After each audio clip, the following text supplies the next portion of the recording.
आपके अजीज विधायक आदित्य सुरजेवाला जी, मेरे भाई सुरेंद्र रांझा जी, जयप्रकाश बलबेड़ा जी, सतबीर दबलैंड जी, विकी भोला जी, भाई लक्ष्मीचंद पवनावा जी, भाई दलेल खुराना जी, भाई सुरेश लोदर जी, नफे सिंह जी, हमारे जेलर,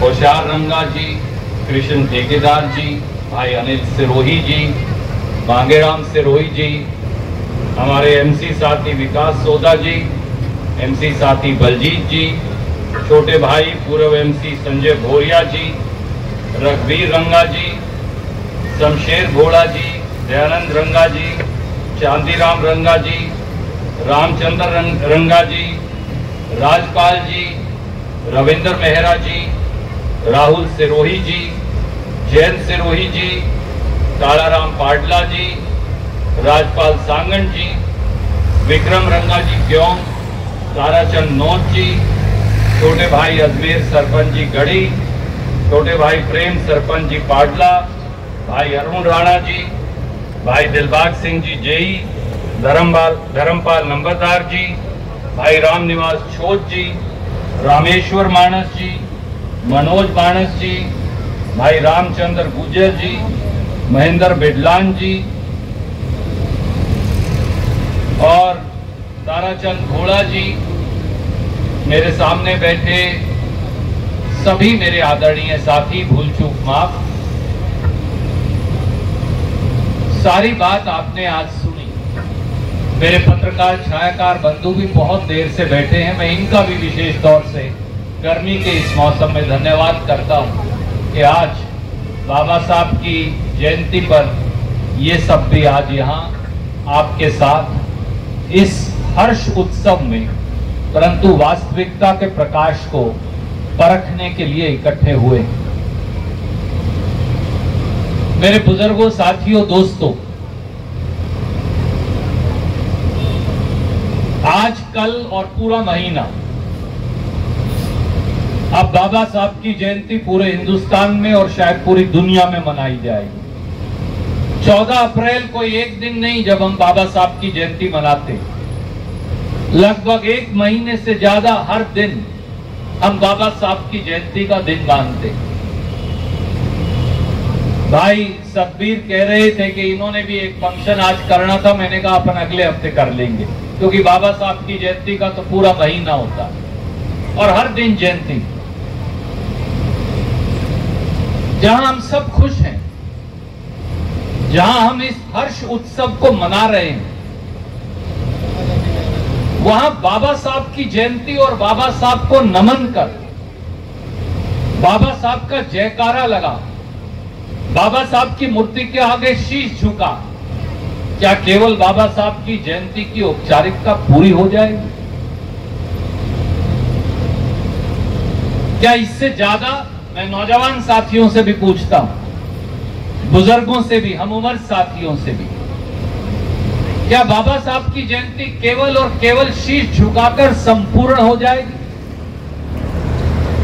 मैं अगर आपको एक कहूं तो जवाब नहीं में।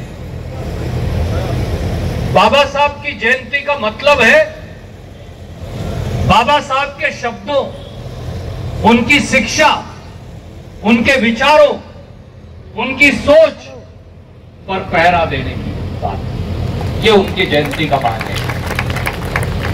और मुझे याद है वो कहा करते थे, ये बाबा साहब ने संविधान सभा में कहा कि जिस दिन हिंदुस्तान व्यक्ति पूजा में लग जाएगा, उस दिन हिंदुस्तान गुलामी का रास्ता पकड़ लेगा। बाबा साहब तो व्यक्ति पूजा के खिलाफ थे। वो कहा करते थे, मानने हैं तो मेरे असूल मानना, मानने हैं तो मेरे विचारों का अनुसरण करना, मानना है तो जो वो 3 बातें उन्होंने कही थी, शिक्षित बनो, संस्थित बनो, संघर्ष करो, उस मार्ग पर चलकर दिखाना। उन्होंने कहा कि मुझे याद रखना या ना रखना, इन 3 बातों को अवश्य अपने जीवन में आत्मसात कर लेना, मनुष्य का कल्याण हो जाएगा। दोस्तों, साथियों, आज बाबा साहब की जयंती पर मुझे ये कहते हुए कोई गुरेज नहीं कि बाबा साहब के भारत पर आज हमला हो रहा है। बाबा साहब के भारत पर आज दिल्ली और हरियाणा में बैठी बीजेपी की सरकारों ने हमला बोल रखा है। और ये मैं इसलिए नहीं कह रहा कि हम राजनीतिक तौर से विरोधी, हमारा विरोध हो सकता, पर बाबा साहब के मामले में हम इकट्ठे भी हो सकते। पर आज बाबा साहब की सोच, उनकी दृष्टि, उनके विचार, उनके परिवार, उनके अनुयायियों, उनके उपासकों और उनकी बात सुनने वाले, दिल में संजोने वाले हर व्यक्ति की जिंदगी पर बीजेपी की सरकार ने हमला बोल रखा। और रणदीप ये इसलिए नहीं कह रहा कि मैं उनका राजनीतिक विरोधी हूं। ये वो लोग हैं जिनकी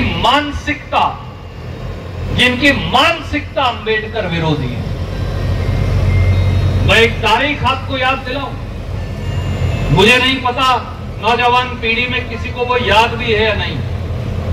नोट कर लीजिए, आजकल तो जवान बच्चे सब टेलीफोन पे कंप्यूटर रखते हैं, चेक करिएगा, गूगल पे आ जाती है सब कुछ।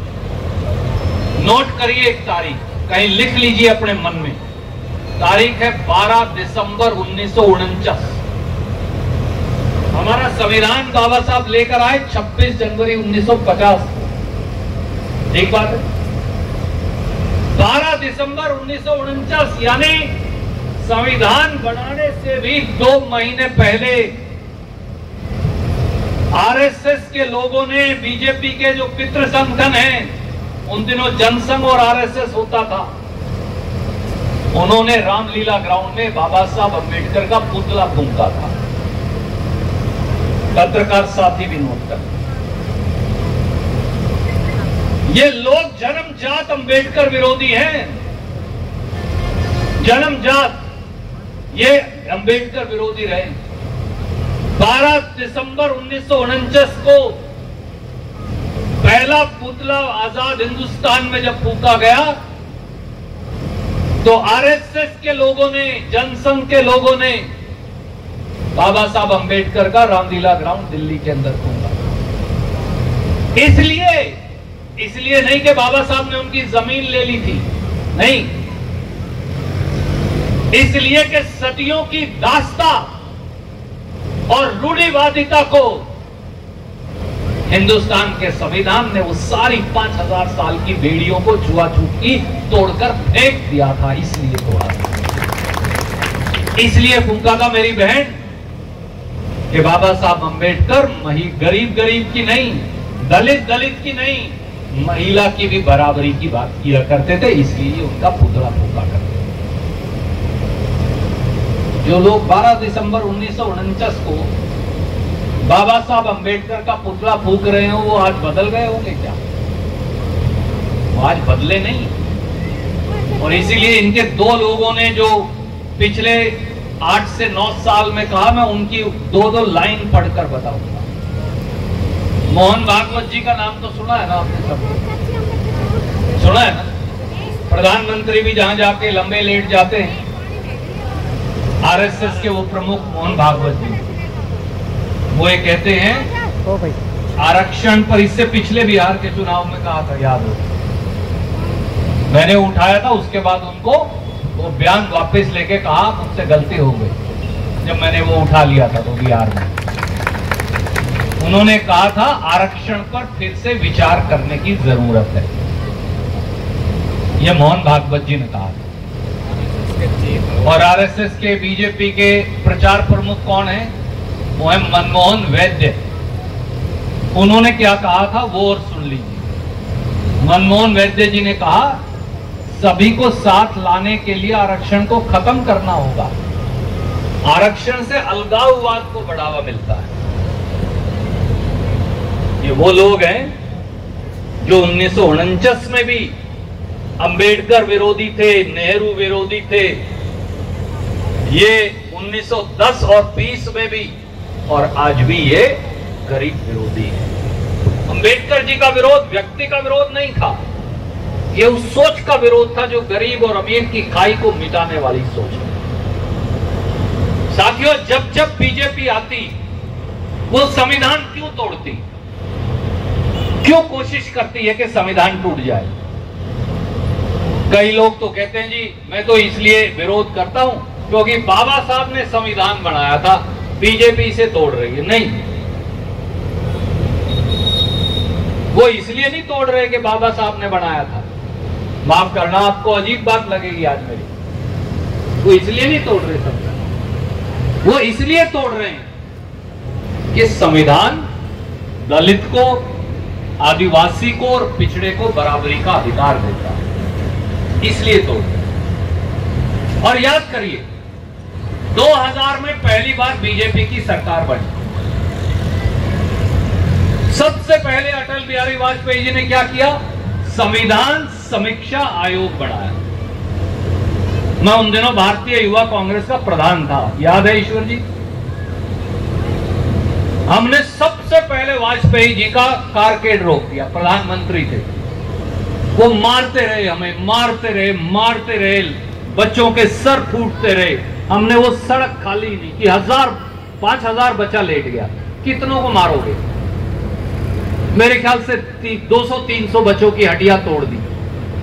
हम हिले ही, प्रधानमंत्री का कारकेड को रुकना पड़ा।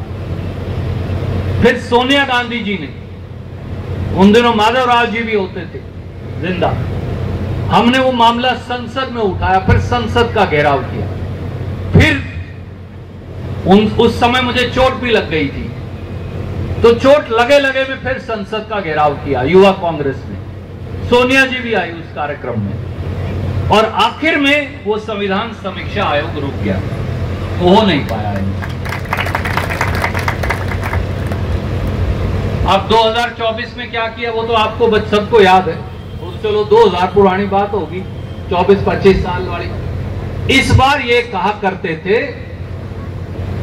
कि 400 सीटें दे दो बीजेपी को, हम संविधान बदल देंगे। सही बात है कि गलत है? इस बार तो इनके एमपी के उम्मीदवार ही कहा करते थे। राजस्थान में, उत्तर प्रदेश में रोज कहते थे लोग 240 पर ले आए, बैसाखियों पे खड़े कर दिए लाके। नहीं, अगर 400 दे देते संविधान, आज ये जयंती नहीं मना रहे होते आप। मैं आपको बहुत जिम्मेवारी से कह रहा हूं, अगर आपने इनको 400 दे दिए होते एमपी, जयंती नहीं मना रहे होते आज देश बदल गया होता। और इसके बावजूद भी 17 दिसंबर 2024, एक तारीख और याद कर लीजिए, संसद में संविधान पर बहस हो रही थी। आपने देखी कांग्रेस पार्टी की ओर से बाबा साहब अंबेडकर ने क्या क्या संविधान पर कहा था, मैंने वो सारी बातें रखी।